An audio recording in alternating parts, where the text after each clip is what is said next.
and welcome to Light for Life. If you are returning to our channel, thank you. We value and appreciate you. Our aim is to shine a bright light on your inner splendor and assist to connect you to your magnificence via what we intend to be enlightened sharing, potentially educational and hopefully entertaining information, as well as encouragement for new perspectives. If you are new here, you are most welcome. We do hope that you will find our content highly beneficial and enjoyable. I am Liz. I'm a science of mind practitioner and a teacher of various healing modalities applicable to all aspects of the self and this life. And I am Lori. I am a holistic wellness researcher and educator. Welcome to Connections with Liss and Lori. We use the space to offer our perspective regarding multiple different topics that we certainly hope you find inspiring. Today, Liss and I are going to explore our perspectives regarding purpose. What even is our purpose? What is my purpose? How can I figure out what my purpose is? All of these questions, I think a lot of us have asked many times over. I certainly have. Isn't there some kind of quiz I can take to figure out what my purpose is? Or can someone just tell me what my purpose is? There's got to be some kind of questionnaire I can complete to figure out what my purpose is, and I can just get on with it already. And that's just me. Maybe not everybody is so Scorpio about trying to figure out what their purpose is. But as I've grown older, I've come to realize that it's a deeply personal journey into what my purpose is, what our purpose is. And it's also not something that is permanent. Purpose can change hour to hour. Purpose can change day to day.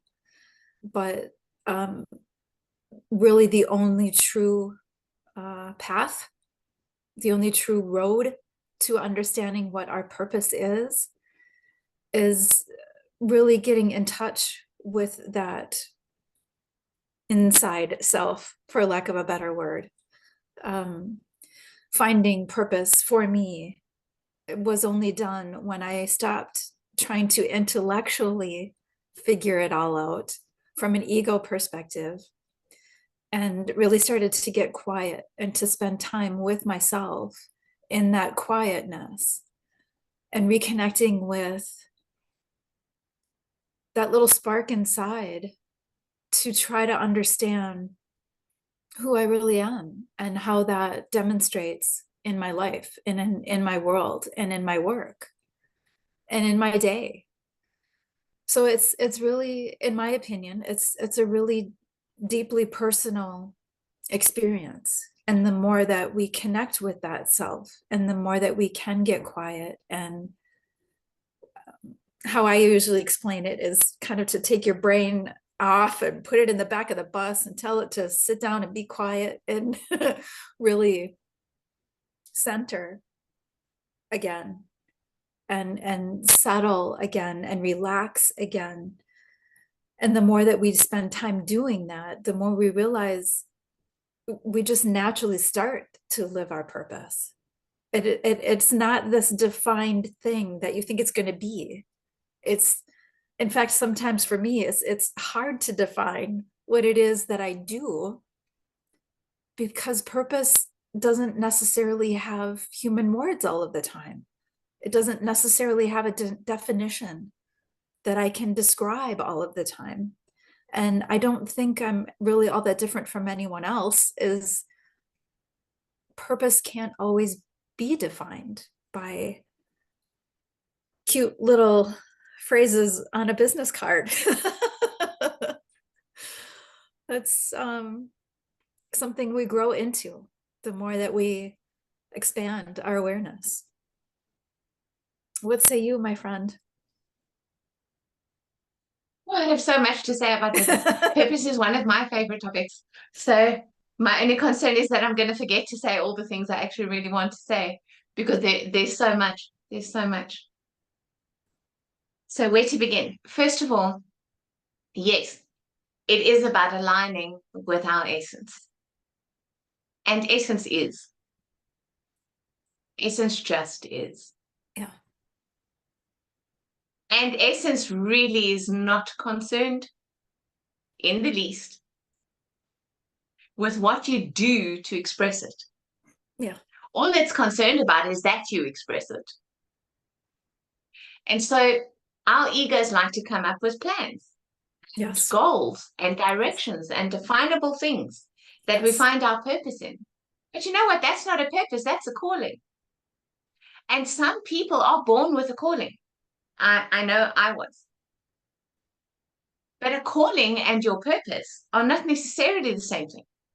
Sometimes they're connected, sometimes they are not.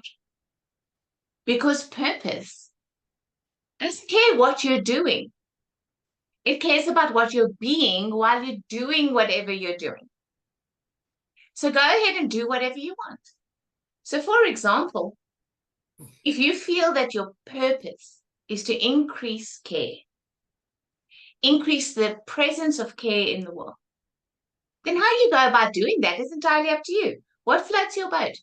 Would you like to be a nurse in an emergency room at a hospital? Would you like to be by the bedside of the dying? Would you like to run a charity that cares about something? I don't know, dolphins or people where a volcano has just exploded or starving children. It really doesn't matter how you choose on an egoic level to flesh out the fact that you're here to care. All your essence cares about in terms of your purpose is that you are being authentically caring with no hidden agenda while you are doing the caring that you're doing. That's all that matters. A calling generally is very, very defined and specific. A calling is for one very, very important purpose, and in my opinion, is linked to a soul contract. And that's why it's really clear and it's known right from the start because it involves other people. Sometimes the calling is linked to a vocation. So someone can be called to be a school teacher, for example. So their soul is contracted to all the children that they will teach. And that is why they are born with such a strong sense of a vocation, because so many other souls are involved in that.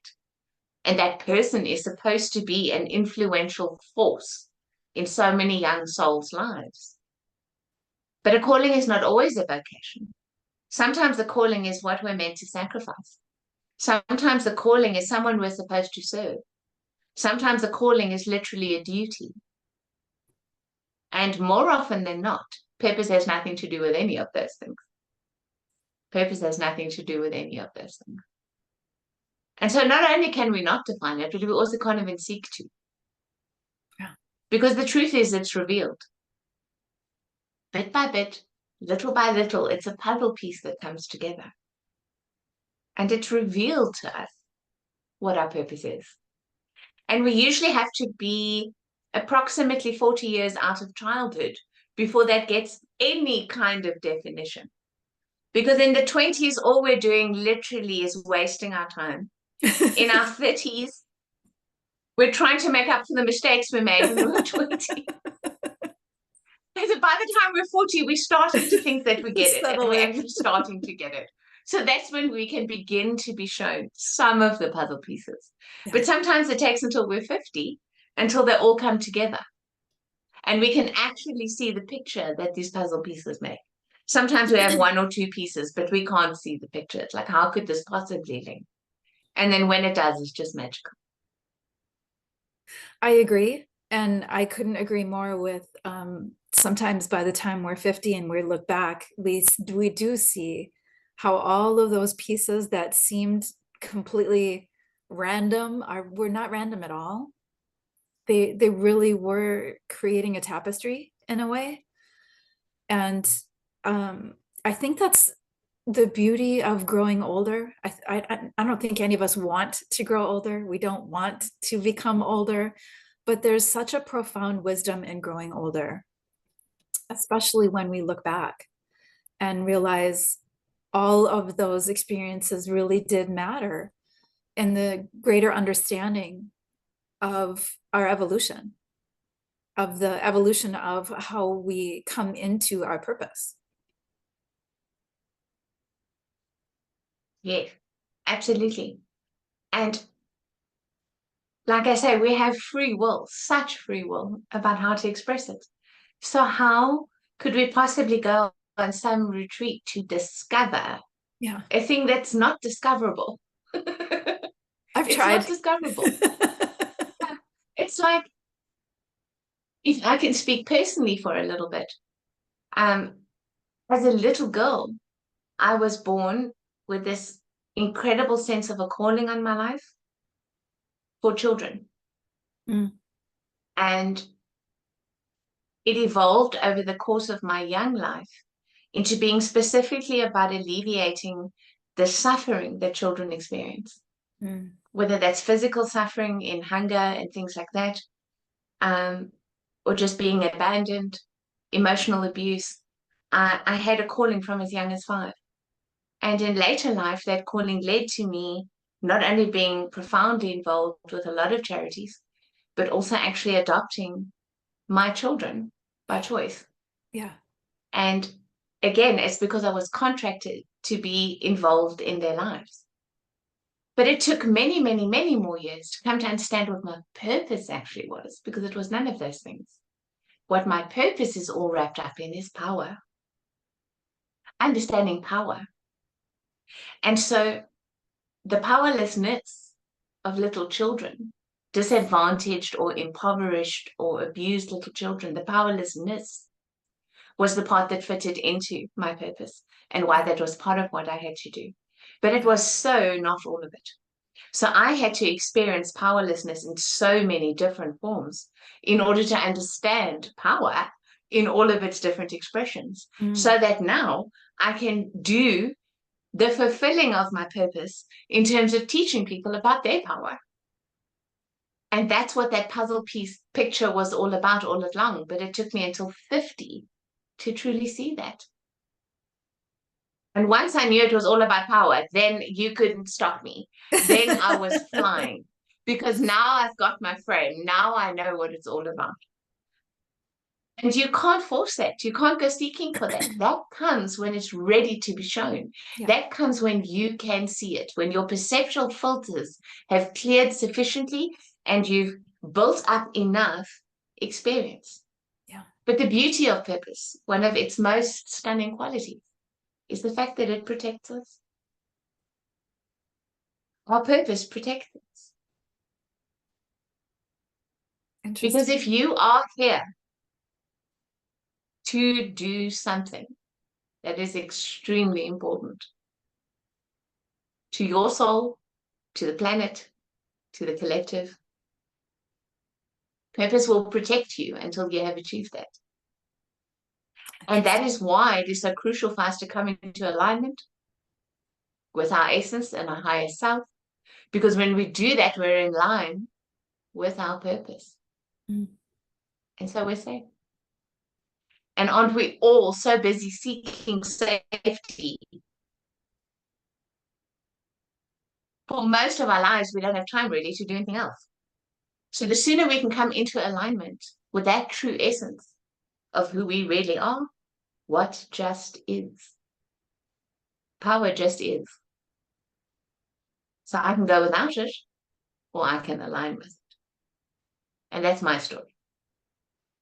Well, I'm really grateful that you shared that because it helps people understand that it's not something you can force. It's something that you do have to grow into. And at 20, you might be trying to force yourself into something that just hasn't evolved yet. And I can speak to that one really well. I once had an astrologer tell me, you're riding an exercise bike on an airplane, trying to get there faster. And you don't realize that you can't pedal faster to get there. Brilliant It was a analogy, yeah, it was a strange analogy, but at the same time, it was really graphic for me to see how hard I was pushing to try to get somewhere that I could not push to get to. I just had to ride it out. And shout out to my fellow Scorpios out there. we don't have a lot of patience. We want it now, and we want it yesterday. We don't want the evolution. We don't want the journey. We just want the destination. That's not how it works. It's just simply not how it works. The thing is, Lori, we're free to choose to not be in alignment with our purpose. Yes. Our ego has free will, and it's free to choose to do whatever it is that it wants to do. Could be completely off track with why we're actually here. But we're free to do that. And we can exercise willpower in trying to force that. Yeah. And guess what? Life is so gracious, we'll even succeed to a tiny extent every now and then. But at what price? Yeah. Because it is always the things that we force the most that we end up deeply regretting. It is always the things that we strive for the hardest that we turn around and we go, you know, if I had known at the outset that it was going to turn out like this, I wouldn't have wanted it. I wouldn't have done it. I wouldn't have married him, whatever the situation is. It's always the things that we force that bring us pain. When we align and we just go with the flow and we trust source and we trust our essence and we trust our purpose, then even when things go quote unquote wrong, there's always value in it that we benefit from. It's never just a drama or a turmoil or a dream abused because we try to force it into being. And that's the difference for me. Absolutely. So if somebody is in their 20s or in their 30s or even in their 40s watching this, what can we say to them to,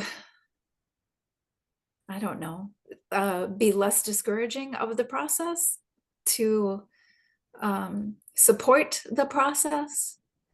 And again, it's a deeply personal journey, but there are things that we can do along that path. We can Very learn much so. to listen to that whisper of our soul, right? We can learn to tune in. I would say, don't try to figure out the outward form of a thing. Yeah. So, for example, don't try to figure out what is the job that you must do, or what is the route to success for you in the business world, or who is your soulmate that you must marry, your one and only. Don't try and figure out the form of things. Connect to your heart, your deepest desires, your strengths, your talents, your gifts, your passions. Connect to those and the essence of them, and allow that essence to show you the myriad of ways in which you could potentially express that as a relationship, as a job, or as a business. Allow that to be the secondary step, not the starting platform. Yeah. Yeah. So it's not about just doing what you love and I hope the money comes, because most of the time it doesn't. It's about understanding where the passion lies and following that in terms of where could that lead me? How could that potentially be expressed? In a logical and a practical and a sequential and a reasonable way. Because when we just try to do what we love without that kind of a plan, without that kind of a real world thinking, we end up twisting and filtering what we love in order to get money out of it until we can't even recognize it anymore. Yeah. And the thing that we love the most becomes something that we can't stand. Yeah. I've seen that so and many that is a times. tragic thing. That's a tragic thing to happen to a truly heart-based dream. Yeah. Yeah. Yep. So I think in so many ways it's about actually creating the balance. And most of us have to pursue the things that we are most passionate about on the side. Yeah. And as a passion project, and Yeah. as a hobby, and what I do for fun, for many, many, many years, before it becomes something that we can now decide we do as a vocation. Yes. But in doing that and going through that process, you are fleshing out your purpose. Yes. And at the end of the day, that's what matters. Absolutely. Absolutely. I can say in my 20s and even in my 30s, I had no idea what I was passionate about. I had no idea why I was here, what was happening, what was, why in the world am I here? And it isn't necessarily easy, but I can honestly say from personal experience, intellectualizing your way through the process is not going to work. It's not the route to take. It is a direct route to frustration. If somebody would have, and I wasn't in the same place, obviously, then as I am now. But if I would have had people around me who would have said, you know what, drop out of your head, drop down into your heart, and then start asking yourself the questions, I think things would have been a whole lot less confusing and frustrating, because Yeah. I sincerely, I didn't know who I was, let alone, what is my passion or what am I here for? I had no idea. No idea. Well, I always had a very, very strong sense of my calling. From the time I was a little girl, I had a very strong sense of my calling. So when when I first went into the job market, I worked in the corporate world for a decade, and I loved it. I worked in insurance, and I absolutely loved it. But nonetheless, when they were asking me, where would you like to end up in this company in 5 years' time? I had an instant answer that was aligned with my calling. And that was like, I would like to work my way up in this company until I'm in whatever the department is that deals with tax breaks because of charitable interventions. That's where I want to work. I want to be the one who's in charge of who gets the money that this company has to give away. I don't care if you're doing it for tax breaks. The higher self doesn't care about that either. Neither does the light. All that they care about is that it's given and Yeah. that the difference is made and the Yeah. help is achieved, right? So Yeah. even in the corporate world, the financial sector, all I wanted to do was be in line with the calling of my heart. So I think people are often just suppressed into Yes. confusion Yes. because truly your heart does know. Your heart does know. It can't not know because all of its desires are in line with whatever it is. So you're so right, Lori. You can't think this one out. You have to drop down into that heart space in authentic honesty with yourself and ask yourself, what am I truly, truly passionate about? And let that be your guide. Let that lead you. And it won't be a straight line. It's a very windy path. So you've got to learn to enjoy the journey because it's not a success only one. That's for sure. Absolutely. I mean, our non-successes are just as valuable as the successes. In fact, I feel every mistake that I've ever made was incredibly valuable, incredibly rewarding. And it's not always easy to say that in the moment, of course. None of us want to make mistakes, but there's so much reward to those mistakes. Make them. They show you who Fail you are forward. just as much as Fail the forward. successes. Yeah.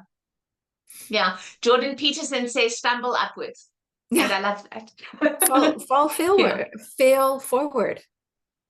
Yeah. Yeah. Fall failward, Stumble tongue up. twister there. We can do that too. Yeah. Fail forward. There is no failure. I mean, it doesn't matter if you face plant. So what? Face plant and then get up and mop your face off and keep going. We put so much pressure on ourselves. We're so Yes. worried about making mistakes. I can't encourage anybody more. Go make all of the mistakes. It's okay. They will all teach you something if you've got your eyes open. Yeah. Yeah. And literally the biggest purpose any of us can have is just the fact that we're here. Yeah. We're living.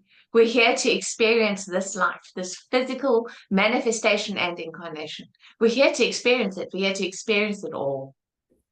At a So very let's not unique miss time out. in history. Yeah. And let's not miss out on everything that we can experience. Thank you for connecting with Light for Life.